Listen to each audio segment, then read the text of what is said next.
అసెంబ్లీలో deputy CM Pawan Kalyan మాట్లాడుతున్నారు. ఇప్పుడు లైవ్ చూద్దాం. జిల్లా స్థాయి టాస్క్ ఫోర్స్ కమిటీలను ఏర్పాటు చేయాలని కలెక్టర్స్కి డైరెక్షన్స్ ఇవ్వడం జరిగింది. ప్రభుత్వ నిబద్ధతను ప్రదర్శించే ఉద్దేశంతో రాష్ట్ర ప్రభుత్వం సచివాలయం మొత్తం ప్లాస్టిక్ రహిత జోన్గా ప్రకటించింది.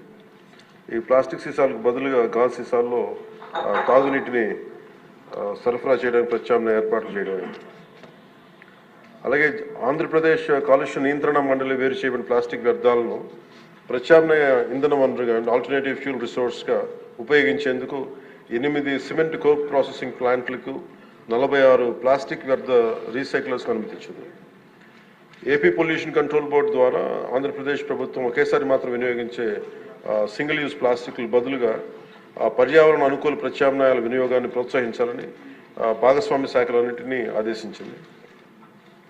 అలాగే రాష్ట్ర ప్రభుత్వం సర్క్యులర్ ఎకానమీ కార్యక్రమాల్లో భాగంగా రాష్ట్రంలో ప్రాంతాల వారీగా సర్క్యులర్ ఎకానమీ పార్క్స్ని ఏర్పాటు చేయాలని ప్రతిపాదించింది.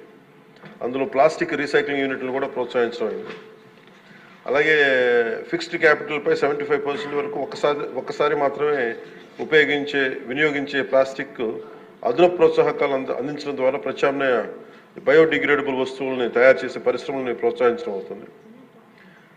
పౌరుల్లో అవగాహన కల్పించడం దీంట్లో చాలా కీలకమైన అంశం అధ్యక్ష.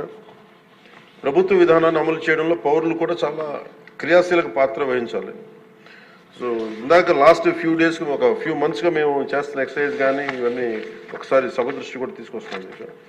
ఉదాహరణకి మీరు ఫ్లెక్సీస్ అంటే ఎందుకు ప్రభుత్వం తరఫు నుంచి అన్ని చేయగలుగుతున్నాం కానీ దీంట్లో పౌరులు ఒక బలమైన భాగస్వామ్యం తీసుకోకపోతే మటుకు ఇది ముందుకు తీసుకెళ్ళడం చాలా అది మనం ఎంతసేపు ఆదేశాలు ఇస్తున్నాం కానీ కింద దాకా ఎందుకు ఆ పొల్యూషన్ సింగిల్ యూజ్ ప్లాస్టిక్ ఎందుకు వాడలేకపోయి ఎందుకు దాన్ని ఇంప్లిమెంట్ చేయలేకపోతున్నటానికి ఇది మనందరికి కూడా ఒకసారి ముఖ్యంగా పొలిటికల్ పార్టీస్ కానీ ఈ ఫ్లెక్సీస్ వల్ల ఏం జరుగుతుందంటే అధ్యక్ష, ఇది ఒక ప్లాస్టిక్ మన అందరి దైనందిన అంటే డే టు డే జీవితంలో చాలా అంతర్భాగం అయిపోయింది. కూరగాయల్లో వాటి దగ్గర నుంచి నీళ్ళ బాటిల్స్ కావచ్చు, ఇయర్ బడ్స్ కావచ్చు, ప్లాస్టిక్ ప్లేట్స్, ప్లాస్టిక్ గ్లాసెస్ ఇవన్నీ సౌకర్యం కలిగిస్తున్నాయి కానీ ఈ టెంపరీ సౌలభ్యం ఇది పర్యావరణాన్ని కలుషితం చేసుకుంటా చివరికి ఇది ఏ స్థాయికి వెళ్ళిపోయిందంటే ఇది ఒక్క ప్లాస్టిక్ మనం భూమిలో మనం ఇమ్మటానికి కనీసం 300 years పడుతుంది అధ్యక్ష. మనం వాడుతున్న ప్రతి ప్లాస్టిక్ అది ఈరోజు ఏమవుతుందంటే మనం పాలు తాగుతున్న పశువుల కడుపులోకి వెళ్ళిపోతుందో లేదంటే మనం తినే ఆహారంలో భాగం అవుతుంది. అలాగే ఇప్పుడు ప్లాస్టిక్ విషయం తల్లి గర్భంలో కూడా పశువుల కడుపులోకి పుట్టే పసికందుల రక్తంలోకి చేరిపోయింది. ఆంధ్రప్రదేశ్లోనే చాలా సందర్భాలు ఆవుల కడుపులో సుమారు 60 నుంచి 70 కిలోల ప్లాస్టిక్ తొలగించిన సంఘటనలు నమోదయ్యాయి. ఇలాంటివన్నీ అందుకని మాకు లైఫ్ స్పాన్ ఈ ముఖ్యంగా స్టైరోఫోమ్ అయితే 500 years కానీ పట్టదు, అది పడుతుంది దాన్ని అవడానికి భూమిలో కలవడానికి.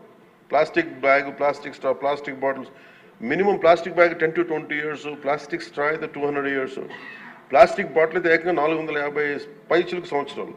సో ప్లాస్టిక్ పూర్తిగా భూమిలో కలిసిపోవట్ల.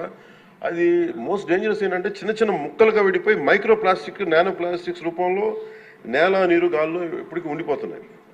ఇటీవల అధ్యయనాల్లో కూడా ముఖ్యంగా తల్లిపాలలో కూడా మైక్రో ప్లాస్టిక్ ఉన్నాయని తెలియజేస్తూ ఉన్నది. సో వీటన్నిటికీ సంబంధించి మేము ఒక నెక్స్ట్ 2-3 monthsలో చాలా ఒక డీటెయిల్ అనాలిసిస్, డీటెయిల్ ప్లాన్తో వస్తున్నాం అధ్యక్ష, ఒక యాక్షన్ ప్లాన్ తోటి. అది మీకు తెలియజేస్తాం. ఇప్పుడు ఉదాహరణకి పంచాయతీ ద్వారా మేము ఏం చేస్తామంటే స్వచ్ఛందం అనే కార్యక్రమం పెట్టాం. ఏవైతే ప్లాస్టిక్ వ్యర్థాల నుంచి నిత్యావసర వస్తువులు పొందుతూ ఉన్నారు, ఇది ఒక అవగాహన పెంచుతున్నాం. ఈ చెత్తను సేకరించి అలవాటుని పెంపొందింపజేస్తున్నాం. ఉదాహరణకి ప్లాస్టిక్ ఫ్రీ తిరుమలలో కాన్సెప్ట్ ద్వారా అంటే ఒక టెంపుల్ మనం తిరుమలకి వెళ్తే ఈరోజు మనం వెళ్ళి చూస్తే భక్తులు ఎవరు బాటిల్స్, కవర్స్ తీసుకెళ్ళకుండా ప్రత్యామ్నాయం గాజు సీసాలు, పేపర్ క్లాత్స్, బ్యాగ్స్ వాడుతున్నారు. సో లక్షలాది భక్తులు క్రమశిక్షణతో ఈ నియమాన్ని పాటిస్తూ ఉన్నారు. సో మన రోజువారీ జీవితంలో ప్లాస్టిక్ ప్రత్యామ్నాయంగా చెరుకు పిప్పి, తాటాకులు కానీ, వెదురు ఇట్లాంటి ఇత్యాది బయోడిగ్రేడబుల్ తోటి సేమ్ ఇదే తయారు చేసుకోవచ్చు. సో ప్లాస్టిక్ని నిరోధించాలంటే ముందుగా మూలాలపై దృష్టి సారించాలి. దానికి ప్రత్యామ్నాయ పరిశ్రమలకి సర్క్యులర్ ఎకానమీ పెద్దపీటలు వేయాలి. సో ఆ దిశగా గౌరవ ముఖ్యమంత్రి గారు కూడా వాటిని ముందుకు తీసుకెళ్తారు ఈ పథకాల ద్వారా. అలాగే పర్యావరణ పరిరక్షణ తన మా సహకారాన్ని అందిస్తా ఉన్నాం. దీన్ని అందరం సద్వినియోగం చేసుకోవాలి. కాదు దీన్ని ప్రజలు కీలకమైన భాగస్వామ్యం ప్రజల్లోనే ఉంది ఇది. అలాగే ప్రత్యేక ప్రోత్సాహాలు విస్తృతంగా అమలు చేయడం ద్వారా పారిశ్రామిక వర్గాలను ఆకర్షించాలి. అప్పుడు ప్రజల ఆలోచన విధానం కూడా మార్పు అవసరం. ముందుగా మనకి యాజ్ ఎమ్మెల్యేస్గా కానీ గౌరవ ప్రతినిధులుగా కానీ ఇది మనందరం ఒకసారి మీ దృష్టి ద్వారా అందరికీ గౌరవ సభ్యులందరూ తెలియజేస్తాం అధ్యక్ష. ఇక్కడ మనం సచివాలయం ఇక్కడ అసెంబ్లీలో కానీ ఎక్కడ ప్లాస్టిక్ని వాడటం నిషేధించడం అయింది. ముఖ్యంగా మేజర్ ప్రాబ్లం ఎక్కడ వస్తుందో ఫ్లెక్సీల ద్వారా వస్తుంది. ఫ్లెక్సీలు ఎలా ఉన్నాయంటే ఒక చిన్నపాటి ఫంక్షన్ వస్తే ప్లస్ ఫ్లెక్సీలు, ఇంకోటి పండగ అంటే ఇది ముఖ్యంగా పొలిటికల్ ఫంక్షన్స్ ఆర్ సినిమా. ఇది దీనివల్ల ఏమైపోతుంటే అవి ముక్కలు ముక్కలుగా విడిపోయి పశువులు తినేస్తూ ఉన్నాయి, లేదంటే వాటర్లో జలాల్లోకి వెళ్ళిపోతున్నాయి. ఇది ఒక పెద్ద ఇష్యూ అయిపోయింది. అందుకని మీ ద్వారా గౌరవ శాసనసభ్యులకు కూడా ముందు గౌరవ ప్రజాప్రతినిధులు కనుక నిజంగా కొంత పాటించగలిగితే, అంటే ఫ్లెక్సీలు కూడా బయోడిగ్రేడబుల్, ఒకసారి ఫ్లెక్సీల్ని గత ప్రభుత్వం కూడా బ్యాన్ చేయడానికి ప్రయత్నం చేసింది. అది ఒక ఎంప్లాయ్మెంట్ ఇష్యూ అవుతుంది. చాలామంది దాని మీద ఆధారపడిన వ్యక్తులు ఉన్నారు. అందుకని బయోడిగ్రేడబుల్ ఫ్లెక్సీస్ని ఎలా తయారు చేయాలని కూడా ఒక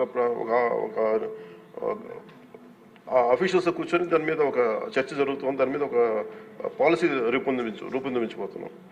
అలాగే లోకల్ బాడీస్లో గ్రామ పంచాయతీల్లో ఇప్పుడు ఉదాహరణకి గ్రామాలు క్లీన్గా ఉంటే నిర్మల్ గ్రామ పురస్కారం ఎలా ఉంటుందో అలాగే ఈ ప్లాస్టిక్ రహిత గ్రామాలకి ప్రత్యేక ఇన్సెంటివ్ ఎలా చేయాలని కూడా ఆలోచిస్తున్నాం అధ్యక్ష. ముఖ్యంగా స్వచ్ఛరథం ఇందాక మీకు తెలియజేశాను.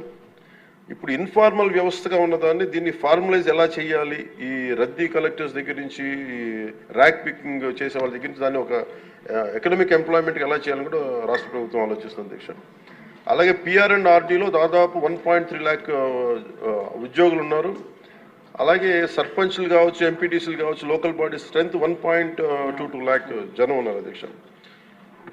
సో వీళ్ళందరినీ కలుపుకొని we want create one motivation programme, ఒక అవగాహన సదస్సులు ముందు ప్రజాప్రతినిధులు అందరికీ ఇచ్చి దాన్ని అది ప్రజల్లోకి తీసుకెళ్లాలని చాలా చిత్తశుద్ధితో ఉన్నాం, త్రికరణ శుద్ధిగా ఉన్నాం. అలాగే 13,326 పంచాయతీల్లో దాదాపు ఇప్పటికి 10,800 డంపింగ్ యార్డ్స్ ఉన్నాయి. వీటికి యూటిలైజేషన్లో స్టాండర్డ్ ఆపరేటింగ్ ప్రొసీజర్ని కూడా తీసుకెళ్తున్నాం అధ్యక్ష దీనికి. అందుకని ఇది ప్రజల్ని భాగస్వామ్యం చేసేలాగా, అంటే వీఆర్ వెరీ క్లియర్, చాలా స్పష్టంగా ఉన్నాం. ప్రత్యేకించి ఇది ఈ పర్యావరణ శాఖ కింద ఉంది కాబట్టి నేను దీన్ని బాధ్యత వహిస్తున్నాను కాబట్టి మీ అందరి సహకారం కావాలి అధ్యక్ష. దీన్ని ఇంకొక మీ దగ్గర నుంచి కోరేది కూడా ఏంటంటే, on record I would like to say, ఇంకొక నెక్స్ట్ అసెంబ్లీ సెషన్లో పర్యావరణం మీద లేదంటే